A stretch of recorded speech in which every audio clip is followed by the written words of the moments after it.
listening to Community Forum on KCCC 930 AM, sponsored by Eddy County, honoring God, country, and family, thriving with industry since 1889. Thank you for listening to Community Forum. My name is Johnny Chandler. I'm the owner of KCCC 930 AM, the host of Community Forum.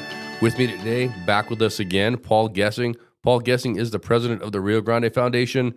He's with us quarterly at least, so welcome back, sir. Hey, good to be back with you, Johnny. All right, man, we're glad you're here. We're just going to jump right into it. All of our listeners know who you are. They know your organization, what you all stand for, and how, from my perspective, you just do nothing but try to help New Mexico every step of the way that you can. So thank you for that. Thank you for keeping us informed of what's happening at the state legislature in Santa Fe down here. So I know there's a few things that are really high up on the topic, but I think one of the most important and one of the most unsurprising is going to be the latest kids count report. If I'm saying that correctly, why don't you lead us right into that? Yeah, and this is an annual report put out by the Annie E. Casey Foundation, which is a national center-left or left-leaning organization that does a lot of advocacy on children-related issues from the left-wing perspective. It's distributed through a competing organization here in New Mexico called Voices for Children. They are definitely not a group we align ourselves with very often. They pretty much take the hard left approach, and I don't find them to be a credible organization in a lot of ways. I'll say that right at the outset. But the NEKC report is a good report, and it theoretically attempts to provide data on the condition of children in all 50 states, but of course we're concerned here with New Mexico. And I'll explain my statement about Voices for Children in a little bit. But starting off with the data, they released their 2025 report here recently. Now, it is worth noting that this is 2023 data. Okay. So this is not right off the presses, but it's pretty new data. As somebody who collects data for a living, it is hard to get government data or well-researched data from various institutions that's super up to date. So we're looking at this in June of 2025, but it's 2023 data. And they look at various metrics, four big areas: economic well-being, education, health, and then family and community. And unfortunately, New Mexico, as you mentioned at the outset, does come in at 50th. We've been there for, I believe, 6 out of the last 7 years, and that's not entirely surprising to us at the Rio Grande Foundation. There are 4 variables within each category. So, for example, economic well-being looks at children in poverty, children living in households with high housing costs, teens not in school, not working. Education has, 4th graders not proficient in reading, 8th graders not proficient in math, et cetera, et cetera. So overall, these are data points that we see as also relevant. And, again, while we may disagree with the policy recommendations, we agree that the outcome is troubling and that this is very relevant data. Now, the problem for Voices for Children is that here we are 7 years into a progressive governor reign, Lujan Grisham, with the legislature that's agreed with her. And we still remain not only at the bottom at 50th, but as I look at it in this index, 7 indicators went down, so got worse, and only 4 improved. So not only are we at the bottom, but there's no clear sign that we're moving in a more positive direction with regard to the condition of our children in the state of New Mexico. So it's not even looking any better, right? So like we've been 50th almost every single year that MLG has been governor. And then when for the last year of the report comes out, it'll almost certainly be the same, right? So it should be like 7 out of 8 years on 50th is where it seems like we're headed. Yeah. Right. And then we're not even improving. It's one thing to be last in the nation, but showing improvement, That's not Correct. even happening. So, Vice 50th in the nation. I saw that fourth graders not being proficient in reading. I noticed from your heirsofenchantment.com article, it's going to be 80%. 80% of fourth graders are not proficient in reading.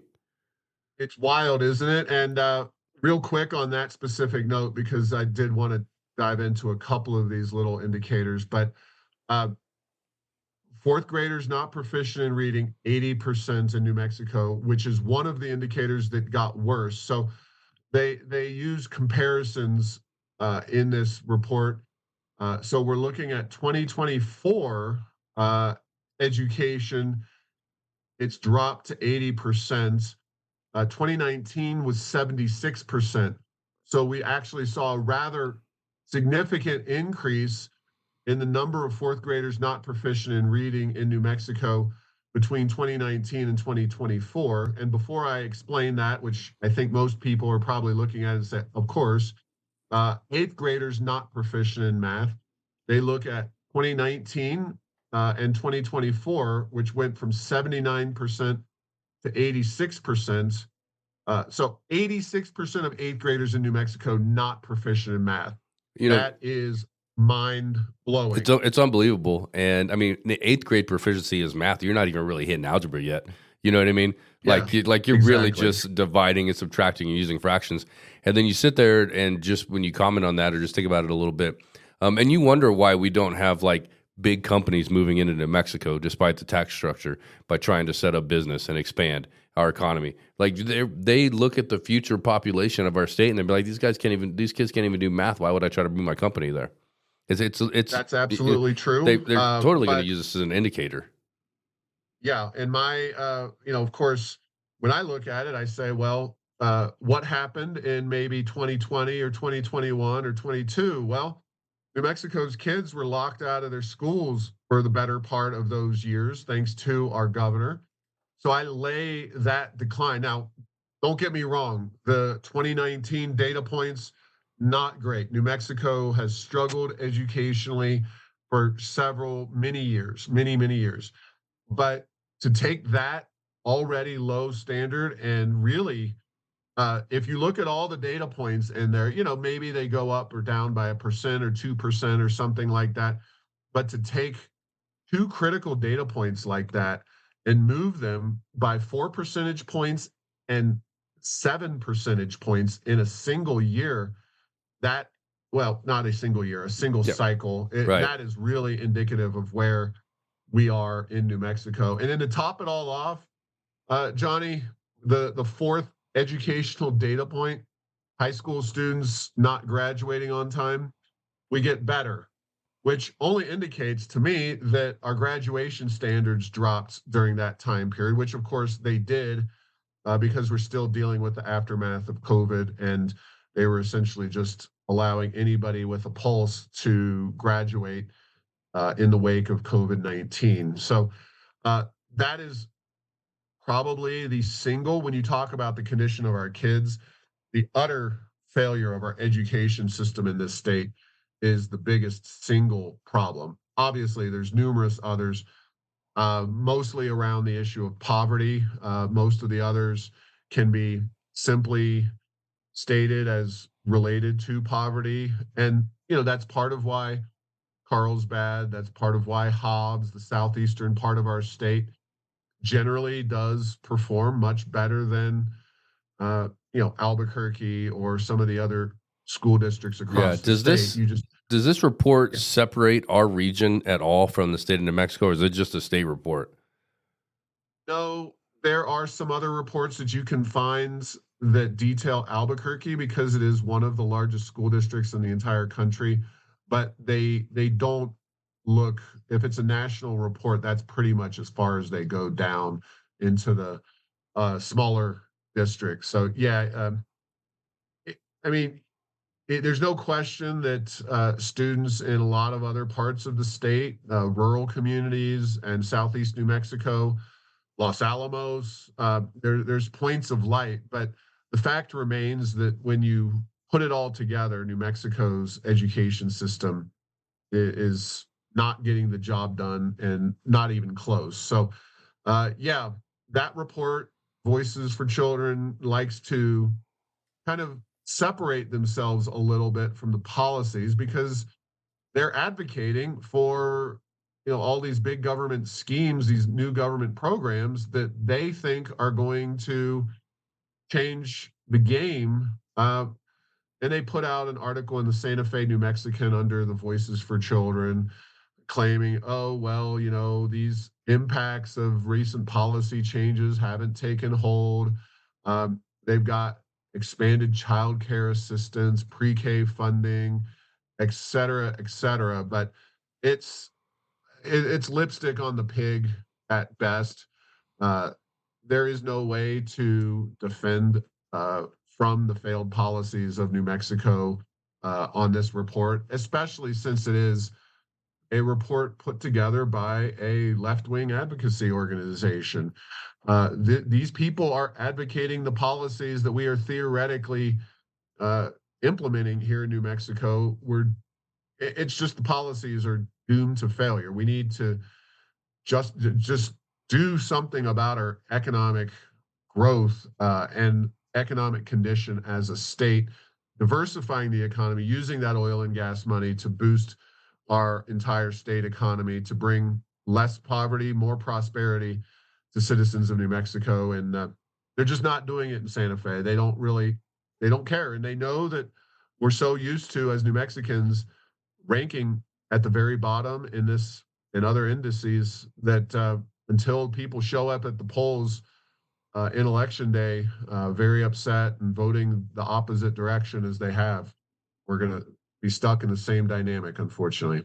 Well, I have to agree with you there. Until they're voted out of office, how can they think they're doing anything wrong, right? How can they think that the people aren't happy with their performance? It's the same people for 90 years. Seems to make a lot of sense that they think they're doing a good job because they keep getting reelected. You got it. And one additional footnote on that, we talked a few times ago, maybe 9 months ago, when the governor was touting her improvement in child poverty. And I laughed at that and pointed out why she was full of it, and did articles, everything from National Review to New Mexico media outlets, and said exactly that. I said the governor's full of it. She's manipulating the data to make it look like child poverty is somehow improving when it's not. Well, NEKC Foundation Kids Count Report, first among the economic well-being indicators is children in poverty. 2019, New Mexico, 25%. 2023, New Mexico, 25%. Has not budged, is not budging. It's not going to budge because we're not improving child poverty in New Mexico. She was using the inclusive of welfare program poverty number and trying to make it seem like that was your area of improvement over the previous non-poverty program inclusive number. So using two different data points to try to say, oh, we're really moving the needle on poverty, when the reality is we're not. And that, in spite of one of the greatest oil booms that any state has ever experienced right here in New Mexico. Well, I can assure you, living here in Southeast New Mexico, and the 4 or 5 years that I've lived here, I've seen many families get taken out of poverty by having the family just get to work, because there are good paying jobs down here where you don't need much of an education if you want to just get to work. And there's families that are buying their first homes, taking vacations, and really improving their lives because there's good paying jobs down here if you have the skill set and the work ethic behind it. So you have to, I'm going to ask you this question. There has to be something, child poverty has to be related to the parents, correct? Oh, absolutely.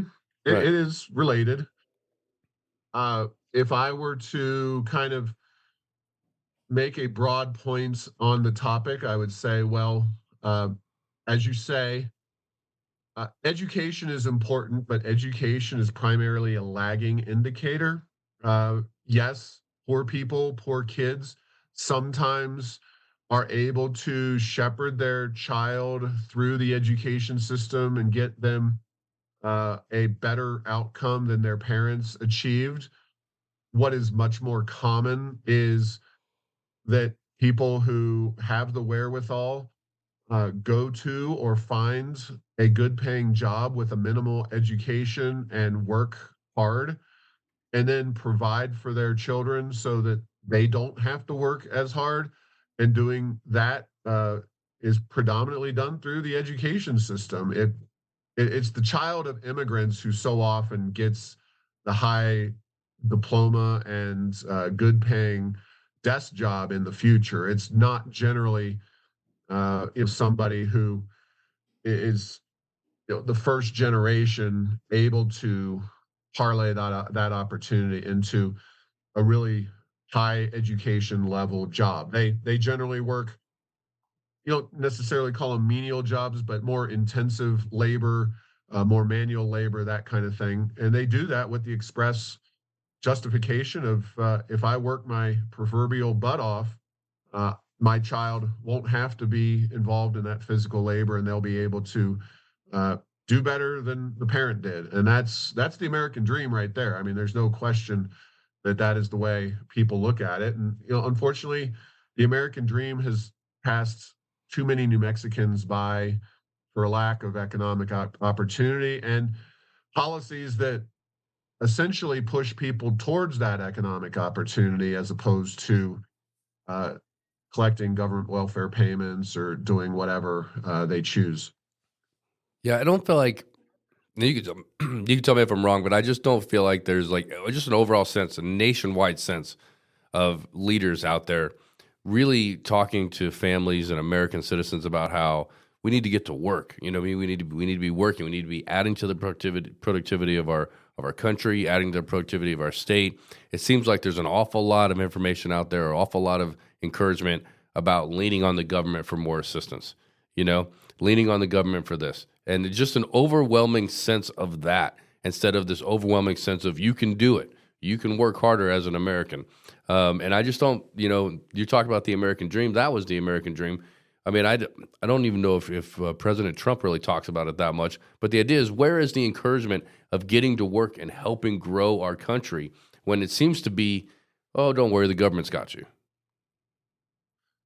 Well, boy, now you're opening a can of worms, Mr. Chandler, because um, I like a lot of the things that President Trump has done and been doing, but you get into that American dream rhetoric, and it does tend to focus on immigrants and first generation Americans. Not that anybody can't, anybody can achieve the American dream. They don't have to come from an immigrant background, but Trump is obviously not aligned himself with the traditional American statement of pro-immigrant as a broad perspective. And it's one of the things that I wish Trump was a little more pro-immigrant, as long as they go through the right processes and maybe we expand some certain programs, et cetera.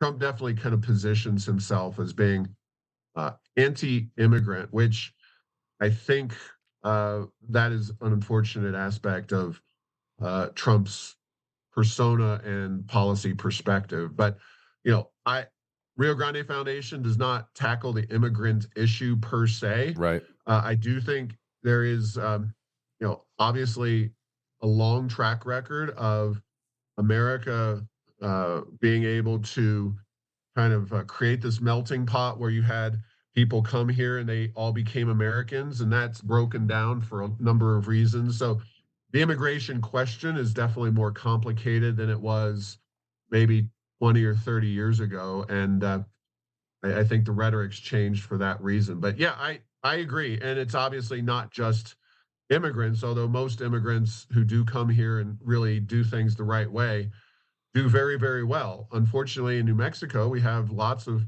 second, third, fourth, fifth, on down the road, generations of Americans who haven't ever gotten their stuff together. And I think there's a lot of very diverse and unique reasons for that. But a lot of it goes back to government welfare policies and education policies. And New Mexico really needs to do better. We are uniquely not good among all U.S. states, and that should be unacceptable. Should be something that people are outraged about. But unfortunately, these reports come out year after year, and people yawn. We're just kind of, yep, we're dead last again. I agree. I was going to end this segment, this little kids count report by saying 50th again. And okay, there we go. 50th again. All right, not surprised. You know what I mean? Let's just move on with our day, basically, is how it feels. Yep. All right, so let's move on a little bit to the heat rule you're talking about.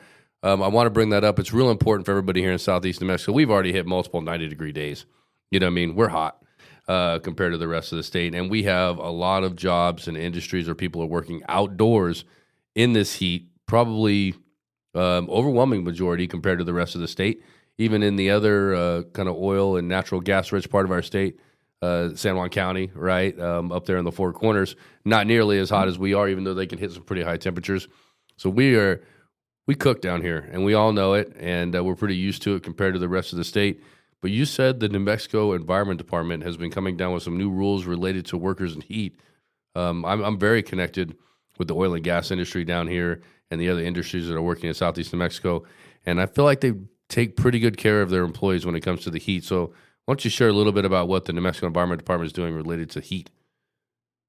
Yeah, so we've really gotten involved in this thing because it would have some really detrimental impacts on New Mexico businesses and further make us even less of a destination for companies to locate. And the reason that this is all happening, the groups behind it, it's quite interesting. And I'll get to that in just a second. But this heat rule was originally going to have a comment period that wrapped up on May 30th. So we wouldn't have ever gotten to really talk about this thing except for due to our efforts and other efforts from industry groups, et cetera.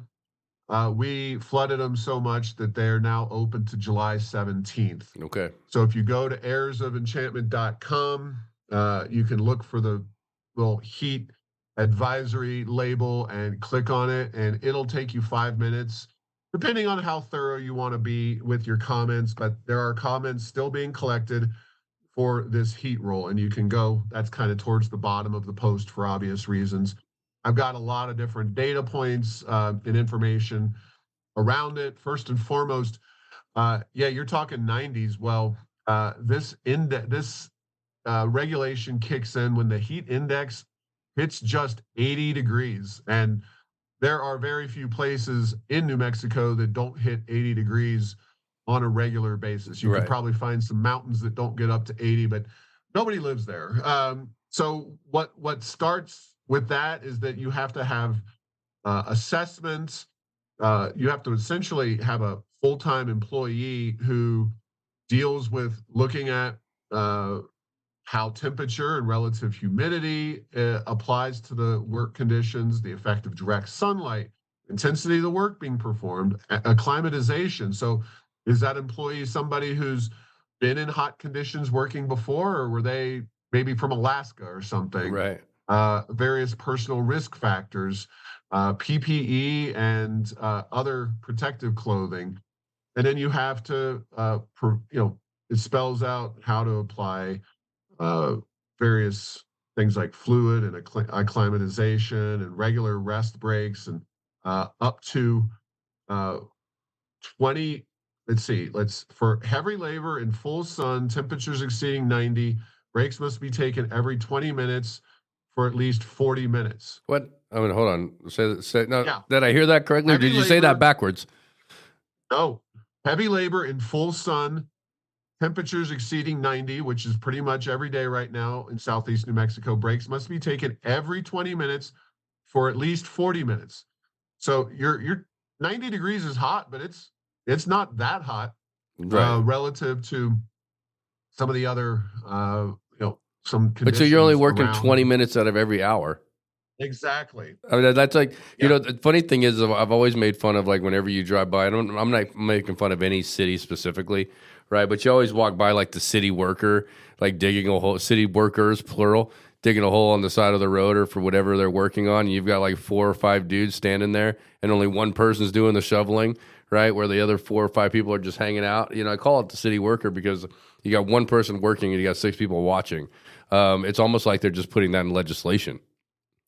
Exactly. And I mean, you're not just talking about outdoor workers, although of course, Carlsbad and the Permian Basin is a hot area most of the year, and most people are working outdoors. But you've got people working behind grills and restaurants. The heat index gets to 80 degrees there.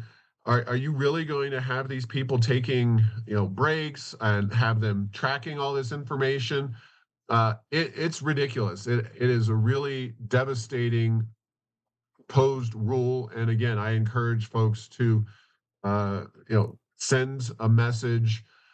heatrule.comments@env.nm.gov. You can go and find other information. You can mail things in, and then there's an online portal. Again, So is this something? enchantment.com. Errorsenchantment.com is the best way to find it. Definitely leave your comments, especially if you're in Southeast New Mexico, because that is pretty ridiculous. Because what's going to happen is the hardworking employees aren't going to say anything, right? But the ones that are phoning it in are the ones that are going to complain, and then they're going to work 20 minutes out of every hour, and then have no recourse for the private business owner to make sure that their business is running properly. I mean, we know this is just like a handicap rule for lazy employees to stay employed. I mean, I think it's so, in my opinion, it's so obvious that that's what that is. 90 degrees down here in Carlsbad, I will go mow my lawn without a hat on at 90 degrees. I mean, that's very, very normal. That's not too hot down here. Absolutely. I'm really surprised by and then the only other question I have related to that, is this something that the New Mexico Environment Department can just arbitrarily put in, or does it have to be voted by the legislative session?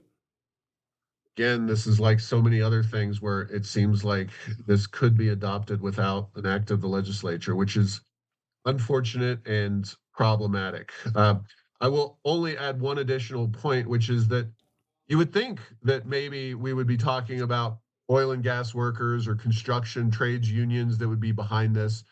But I did a little digging on this and was kind of surprised in a sense to find out that the 2 major organizations behind it are, one, radical environmental groups. You'll be like, what the heck? Why would environmental groups care? Well, the narrative is that the earth is warming because of man-made climate change. So they just want to reinforce and message off of that, apparently. So Conservation Voters New Mexico is, if you read articles about this, one of the leading spokes organizations for it. So they go run around and say, well, New Mexico is getting hotter, so we need a heat rule. It's kind of clueless, doesn't make sense, but if you think about it more than a second, the other groups leading the charge are even more obscure than that. They're teachers' unions.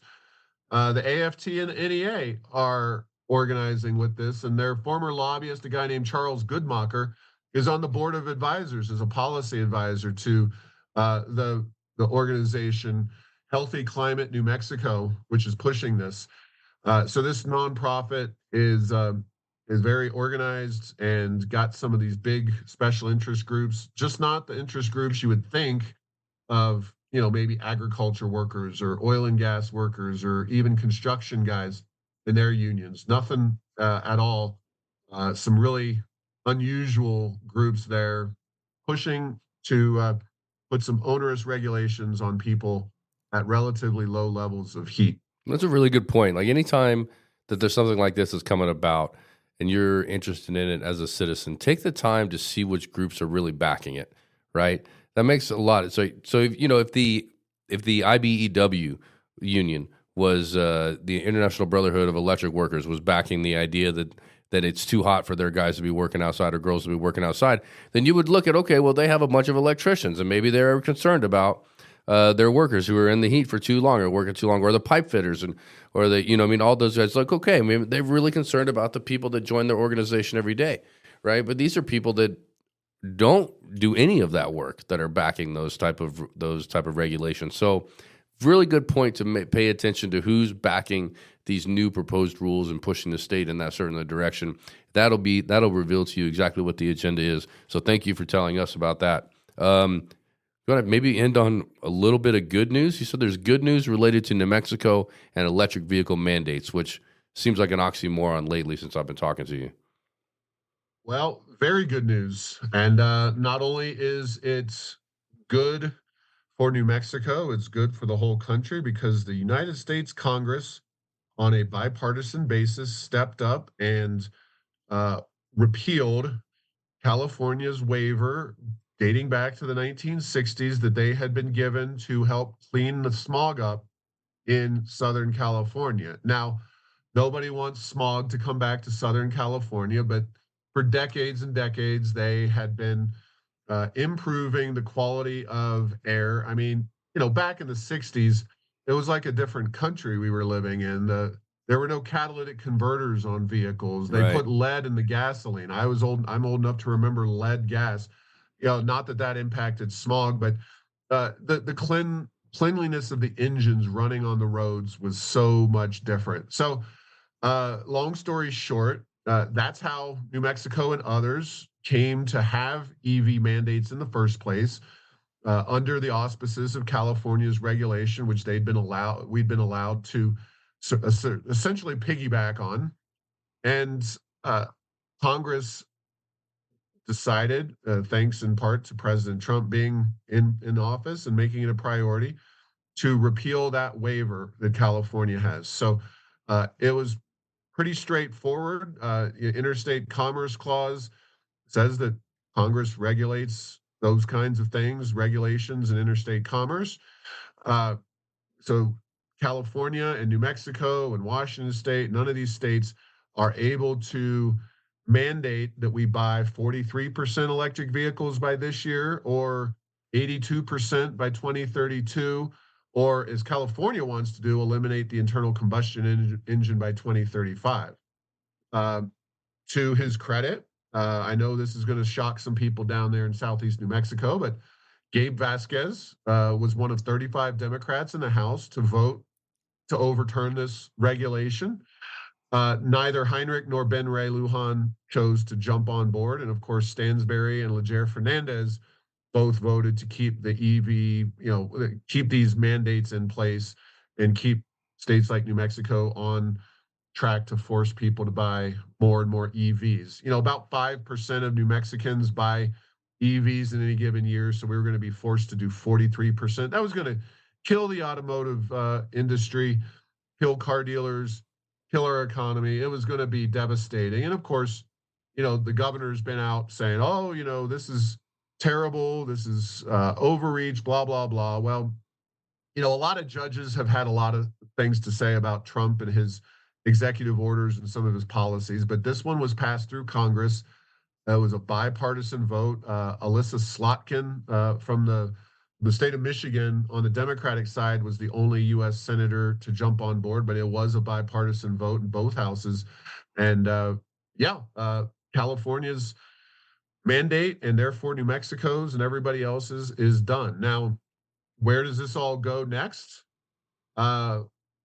New Mexico and this governor has put our state on board with a coalition, essentially the states that really, really wanted the EV mandate, the blue states. They have set up their own informal coalition. I don't know if they're going to put up a website or not, but they're calling it the Affordable Clean Car Coalition. They don't really have much power to do anything. They'll, of course, push and agitate. Probably will get even more EV subsidies at the state level because we can do that. EVs aren't going anywhere. They're going to stay on the market. Uh, they'll probably subsidize charging stations as well. And hey, the way I look at it is it's just in time because now Elon Musk and Trump are fighting. So Elon Musk could theoretically be in the good graces of the liberals again. Yeah. So maybe they'll be able to buy Teslas now that Trump and Elon had a big blowout. So, but yeah, I mean, cars are so much cleaner than they used to be. We're not going to go back to those old days. Simple technology wasn't going to push us backwards like that. And what will happen in the future? Possibly Washington. If the say worst case scenario, AOC and a Democrat Congress and Senate someday in the future, they may push some kind of EV mandate, but this one is dead and buried, and I don't think it's going to return anytime soon. There will be lawsuits, but I just don't see those lawsuits being successful. All right. So all of this, everything that the state legislature's been doing and MLG with this percentage of mandates, that none of that matters anymore. Not on this. Now, I don't want to throw too much of a curveball, but the clean car rules or clean fuel standard, I think is what it's called. It's tough to keep track even for a guy like me who does this for a living, but we did see the clean fuel standard. Now, this was just to be 100% above board. This was passed in the legislature in 2024. It forces reformulation of fuel used in the state. And this is what a lot of people have called a 50-cent per gallon gas tax increase. It's not, it will have impact on New Mexico gas prices as it's regulated, as it phases in over time. It has not been phased in yet. In fact, the announcement was just that the Environment Department had sent the formal regulation over to the Environmental Improvement Board, same unelected body that gave us the EV mandate, and that they will be having public hearings this fall to discuss the clean fuel standard. But that's a different ball of wax, different animal entirely, and it explicitly highlights the fact that we are going to be keeping with internal combustion vehicles for the foreseeable future. They're just going to try to use more kind of carbon mitigation in that effort. So, and it also passed the legislature, which is much different from the EV mandate. So, Right. Overwhelmingly good news, but yeah, we're still dealing with the green energy policies that our governor and the regulators in the state want to have done, as well as the legislature to an extent. Well, Paul, I'm glad that we kind of ended on a little bit of good news, because the first two topics with the kids count and the heat rule definitely were not. So I definitely appreciate the good news at the end, so we can enjoy our trucks down here as we always do. Exactly. I've got a big truck myself, and I really enjoy driving it around by myself, just so you know, for the record. This is true. So let's go ahead. I mean, we are pretty much out of time, but I'll go ahead and give you the closing statement and plug everywhere that everybody needs to know to stay informed. Yeah, go to errorsoфenchantment.com. That's the primary way you can find out what we're doing on a day-to-day basis. RioGrandeFoundation.org. And our podcast is Tipping Point, New Mexico. You air that on your stations. Yes, sir. And we have that available as well. So a lot of great information. I'm going to try sometime here this fall or late summer to get down to southeast New Mexico, whether that's Carlsbad or Hobbs or just Roswell. I don't know, but if you sign up for our email list at either Rio Grande Foundation or Heirs of Enchantment, you can get signed up for our email list to find out what we're writing and talking about in our efforts to free New Mexico. All right. Thank you very much. Paul Gessing, president of the Rio Grande Foundation. As always, thank you for this interview, and we'll have you on again soon. You're listening to Community Forum on KCCC 930 AM, sponsored by Eddy County, honoring God, country, and family, thriving with industry since 1889.